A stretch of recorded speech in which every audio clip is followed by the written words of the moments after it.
reason why God makes us wait is because God never gives anything to us that we can't handle. I know you're praying for it, but you ain't ready for it. Oh, I don't get no amen. It's all right. I don't come to church for no amen. Amen ain't for you. Amen. Amen ain't for me. Amen is for you. God makes us wait, Elder Woods, when he knows that we are not ready. And there are some things that we have asked God for, but we ain't ready.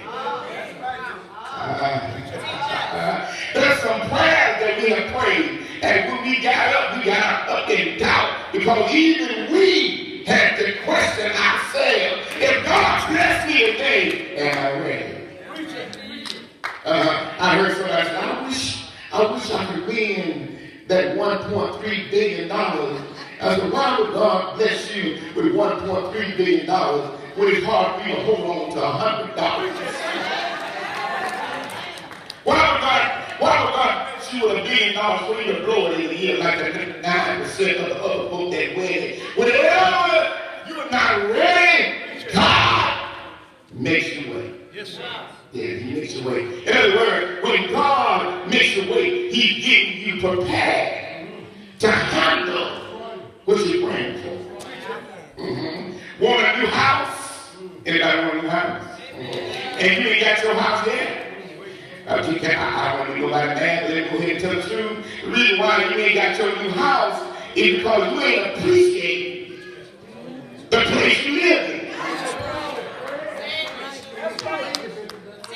Somebody said, I need a new car. The reason why you ain't got no new car is because you ain't thanking God for the car. Can I talk to somebody single? I know you're waiting for Mr. Boaz and you've been running into the bozos, but the reason why bozo shows up and not Boaz is because if Boaz showed up with your untangled self, you won't mess up his life and you won't mess up. Look at your neighbor and tell you got to be ready. Because God don't give you nothing that you're not ready for. Are y'all still listening to me? The second reason why God had to wait is because there were some people in the crowd that God did not want to bless. Until they died out, God held up the promise. Can I go there today? There are some people that you are connected to that God does not want to bless. And what's holding up your blessing is because God don't want to bless them.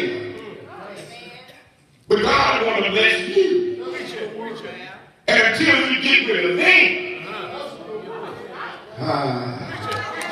I can blame myself. Until you cut them off, until you put them sorry and realize that it's a dead weight. And the Bible says, lay aside every weight.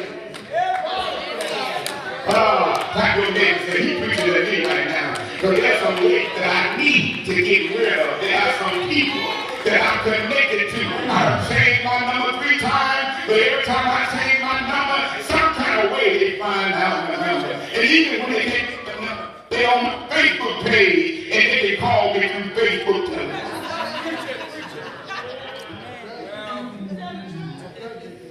There's some people God said, I'm not going to bless you, because there's some folk up with you walking around in this circle that I cannot bless. And before I bless you, you either get rid of them or I'll get rid of them. Sometimes when you can't get rid of what you need to, God gets rid of it. Or sometimes we just think, look at your neighbor and tell him, girl, you better let that thing go. You've been talking about that for 20 years. It left you, they ain't coming back, you let it go. Go ahead and look at somebody, be bold. Look at him and tell you better go ahead and let that thing go. Oh, y'all scared. You scared. You scared somebody gonna know your story. I need some folks that ain't scared, but they ain't bold enough to say, you might as well let that thing go. Look your neighbor in the face and say, you might as well let that thing go.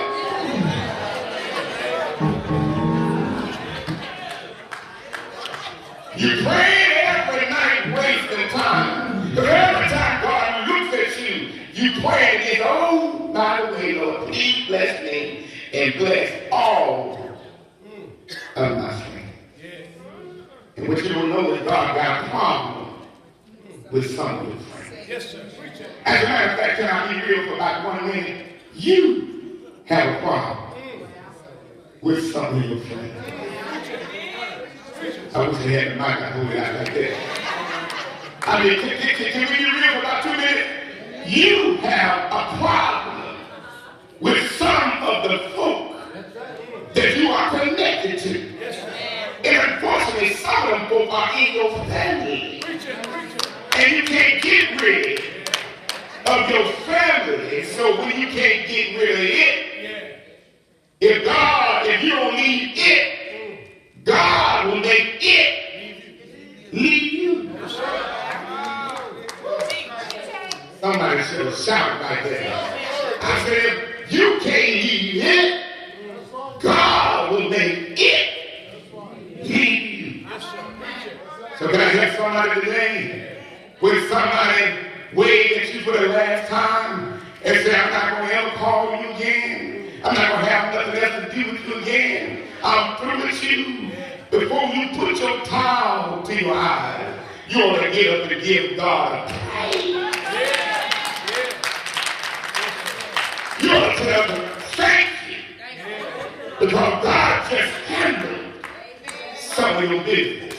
Because see, you get rid of it. God made it. Get rid of you. Yes, sir. Listen to the text. They walked around for 38 years and they didn't lack nothing. Think about that. They walked for 38 years, Mr. Moses, and they did not lack nothing. They walked in a circle. God had them parade, but they did not lack a thing. But the first one I want to give you is your faith ought not be based upon what you're working with. I say your faith ought not be based on what you're working with. The reason why some of us are not blessed is because we want more. But God has already given you enough to work with, to get you what you need to get, and to take you where you need to go. Tap the neighbor and say, you already got enough. I know we always want to walk with the Joneses and be like the Smith, but you already got enough. Moses said, God, you sending me to Israel. I can't go down there. I'm going by myself. God said, Moses, what do you have in your hand?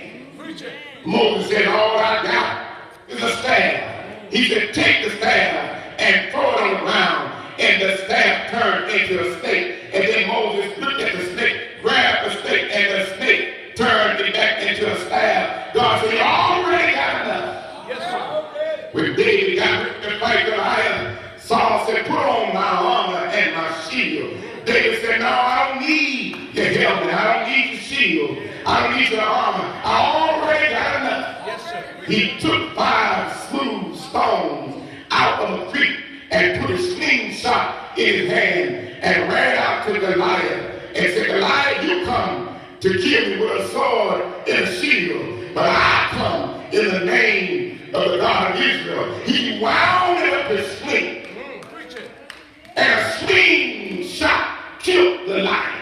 Tap the neighbor and say, neighbor, you already got enough. I'm reminded of one of the therapist said, I ain't got enough meal to live. I'm going to cook this last handful of meal and me and my son are going to die. But the prophet said, before you die, make me a cake first. The Bible says she made the cake, and after making the cake, the little meal in the barrel kept multiplying. And every time she reached her hand in the barrel, she pulled out some familiar.